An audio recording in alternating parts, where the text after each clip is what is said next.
चिंतनीजनक महंत बाभुळगावकर भोजराज शास्त्री यांचा जीवन प्रवास खरं तर एका 4-2 मिनिटाच्या व्हिडिओमध्ये उलगडण्या एवढा छोटा नक्कीच नाही, तरी देखील एक प्रामाणिक प्रयत्न आमच्याकडून करतोय।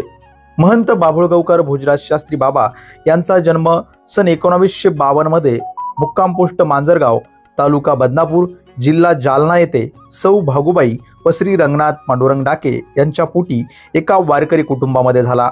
त्यांचे नाव भिकाजी असे ठेवण्यात आले। वडिलांचे गावातच एक छोटंसं हॉटेल होतं।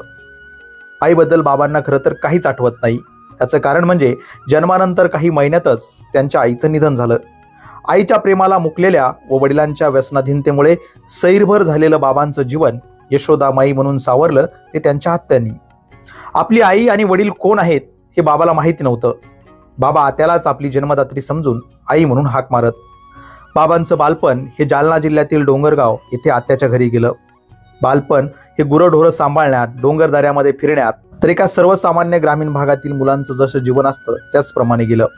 तिथे शिक्षणाचा गंध लागेल असं वातावरण बाबांना बिलकुल मिळालं नाही, म्हणून त्यांचं औपचारिक शिक्षण म्हणजे शालेय शिक्षण देखील झालेलं नाही। मात्र 1969 साली वयाच्या 17व्या वर्षी महानुभव आश्रम बदनापूर येथे बाबांना पहिल्यांदा अक्षराची ओळख झाली।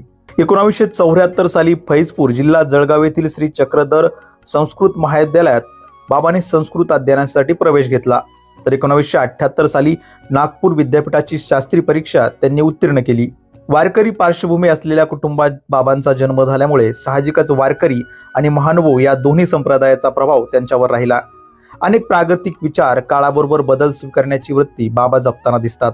बाबाच्या वाटचालीत महानुभव व वारकरी संप्रदायामध्ये झालेल्या संघर्षाची नोंदही दिसते।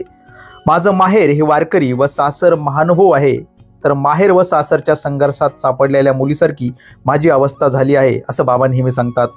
वारकरी संतांविषयीची आदरभावना मनात असल्याने महानुभव आणि वारकरी संप्रदाय यांची समन्वयाची भूमिका त्यांनी स्वीकारलेली दिसून येते। महानुभव पंथात कीर्तन परंपरा रोवण्याचा प्रयत्न शास्त्रीजी पराकोटीनं करताना दिसतात। महाचिंतनी सारख्या सर्वसमावेशक यंत्रणेचे जनक म्हणून बाबा सर्वश्रुत आहेत। खरं तर माणूस जोडणारा उत्सव म्हणजे महाचिंतनी। वारकरी व महानुभव या दोन्ही पंथातल्या लोकांकडून एकमेकाविषयी कळत नकळत अनेक गैरसमज पसरवले गेले आहेत। चिंतनीच्या व्यासपीठावरून सर्व धर्म, सर्व पंथ आणि सर्व जाती एकच आहेत ही शिकवण बाबांनी दिली। या 3 दिवसीय कार्यक्रमात महाराष्ट्रातील नामवंत सामाजिक, साहित्यिक, शैक्षणिक आणि राजकीय क्षेत्रातील मान्यवरांना पाचारण केले जाते। लोक आमंत्रणाची वाट पाहत नाहीत, तर हजारोच्या संख्येने लोक उपस्थित असतात।